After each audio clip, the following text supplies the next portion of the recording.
ఏది అయినా ట్రై చెయ్యి ఆచి చికెన్ మసాలా. ఆచి చికెన్ మసాలా.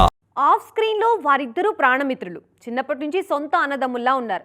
కానీ బాక్స్ ఆఫీస్ బరిలో వచ్చేసరికి మాత్రం అన్న సినిమాల దెబ్బకి తమ్ముడు తన రిలీజ్ డేట్స్ మార్చుకుంటూ నానా ఇబ్బందులు పడుతున్నారు. ఆ ఇద్దరూ ఎవరో మీకు ఈ పాటికే అర్థమైపోయి ఉంటుంది. ఇప్పటికీ ఆలస్యమైన లెనిన్ మరోసారి వాయిదా పడే ఛాన్స్ ఉందని, అందుకు మళ్ళీ పెద్దనే కారణం కానుందన్న టాక్ వినిపిస్తోంది. ఎలా అనుకుంటున్నారా? అయితే వాచ్ ది స్టోరీ. అఖిల్ హీరోగా తెరకెక్కుతున్న లెనిన్ సినిమాను ముందుగా మే 1న ప్రేక్షకుల ముందుకు తీసుకురావాలని ప్లాన్ చేశారు. కానీ మార్చిలోనే రిలీజ్ కావాల్సిన పెద్ది షూటింగ్ డిలేస్ కారణంగా ఏప్రిల్ 30కి పోస్ట్ పోన్ కావడంతో మెగా పవర్ స్టార్ తో క్లాష్ ఎందుకని అఖిల్ వెనక్కి తగ్గక తప్పలేదు.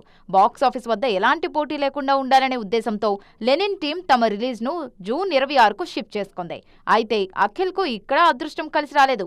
డేట్స్ వ్యవహారం మళ్లీ మొదటికొచ్చింది. పెద్ది మేకర్స్ సైతం జూన్ 26నే టార్గెట్ చేస్తున్నారు అన్న వార్తలు వినిపిస్తున్నాయి.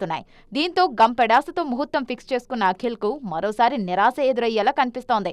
పరిస్థితులు చూస్తుంటే లెనిన్ మళ్లీ వాయిదా పడక తప్పేలా లేదు. చరణ్ అఖిల్ మధ్య మంచి బాండింగ్ ఉంది. చరణ్ కావాలని అఖిల్ కు అడ్డుకట్ట వెయ్యకపోయినా రిలీజ్ డేట్ల అడ్జస్ట్మెంట్లు మాత్రం అఖిల్ కు ఇబ్బందికరంగా మారుతున్నాయి. తమ హీరో సినిమా ఇలా పదే పదే పక్కకు తప్పుకోవాల్సి రావడంతో అక్కినేని ఫ్యాన్స్ కూడా హర్ట్ అవుతున్నారు. ఇద్దరు స్టార్స్ మధ్య ఎంత మంచి స్నేహం ఉన్నా కోట్ల రూపాయల బిజినెస్ తో ముడిపడి ఉన్న సినిమా రిలీజ్ డేట్స్ మాత్రం ఎవరి చేతుల్లోనూ ఉండవని ఈ సిచ్యువేషన్ చూస్తే అర్థమవుతుంది. మరోసారి లెనిన్ వాయిదా పడితే సోలో డేట్ మళ్లీ ఎప్పటికి దొరుకుతుందో చూడాలి.